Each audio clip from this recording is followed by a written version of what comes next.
કરી લેવાનું. કહેવાનો મિનિંગ શું, આપણે 100-200 ગ્રામ ઘરે છરી વડે કટ કરવું હોય તો ઘણો બધો ટાઈમ નીકળી જાય, આકાર વગરની વસ્તુ કટ થાય, એક સરખું કામ ન થાય. તો આપણે દૂધ માટે, ખીર માટે, મીઠાઈ માટે, ચિપ્સ વગેરે કાંઈ પણ કટ કરવું હોય તો આ રીતના આપણે એક એક વસ્તુ પકડીને કટ કરીએ તો કલાકો વહી જાય. આ મશીનમાં આપણું કલાકનું કામ મિનિટમાં થઈ જાય, એક સરખું થઈ જાય અને સ્પીડથી થઈ જાય. પછી આપણે ટમેટાનો સલાડ વગેરે બનાવીએ ને, તો ટમેટાનો સલાડ બનાવતી વખતે કેવું થતું હોય, ટમેટું દબાઈ જાય, રસ નીકળની અંદર છે ને મૂકી દેવાનું. આની અંદર મૂકી ઉપરથી પ્રેસ કરીને એને ડાયરેક્ટ આ રીતે કટ કરી દેવાનું. જેવી રીતે આપણે ટીવીમાં, રસોઈ શોમાં, હોટલમાં તમે રાઉન્ડ સલાડ જોવો છો, એ જ રીતનો તમે રાઉન્ડ સલાડ આપણે એક જ મશીનની અંદર પરફેક્ટ રીતે કટ કરી શકો. આપણે સેન્ડવિચ માટે, સલાડ માટે અલગ અલગ રાઉન્ડ પીસ કરવા હોય તો તમે વ્યવસ્થિત આ થશે.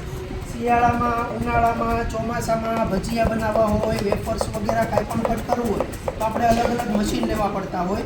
તો આ મશીનની અંદર છે ને તમે 7 પ્રકારની અલગ અલગ બટેકાની ચિપ્સ વગેરે તમે એક જ મશીનની અંદર પરફેક્ટ રીતે કટ કરી શકો. આનીથી જાડી વેફર્સ, આનીથી પતલી વેફર્સ, આનીથી મીડિયમ, તમારી ચોઈસ પ્રમાણે 7 પ્રકારની અલગ અલગ કટ કરી શકો.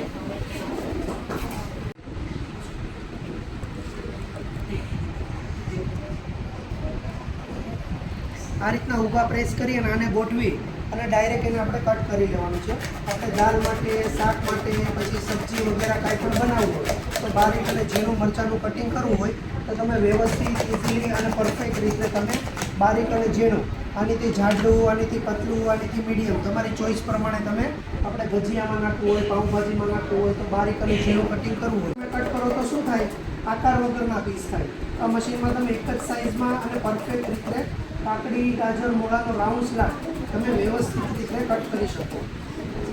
આ રીતના કટ કરશો એટલે કાકડી, ગાજર, મૂળા જેવી રીતના આપણે હોટલમાં, ટીવીમાં, રસોઈ શોમાં તમે જોવો છો એ જ રીતનો તમે પરફેક્ટ રીતે રાઉન્ડ કરવું હોય સેટ કરી અને એને ડાયરેક્ટ આ રીતે કટ કરી લેવાનું છે.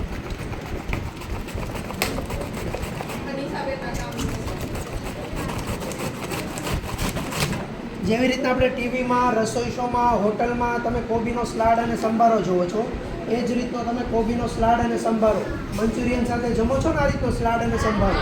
તો આનાથી જાડો સલાડ, આનાથી પતલું, આનાથી મીડિયમ, તમારી ચોઈસ પ્રમાણે તમે વ્યવસ્થિત રીતે કટ કરી શકો. જેવી રીતના આપણે બટેકાની ચિપ્સ કરી એ જ રીતના તમે બીટની પણ 7 પ્રકારની અલગ અલગ ચિપ્સ વગેરે તમે કટ કરી શકો. આ રીતે કટ કરશો એટલે બીટની ટોટલ 7 પ્રકારની ચિપ્સ થઈ જશે. આનીથી જાડી ચિપ્સ, આનીથી પતલી, આનીથી મીડિયમ, તમારી ચોઈસ પ્રમાણે.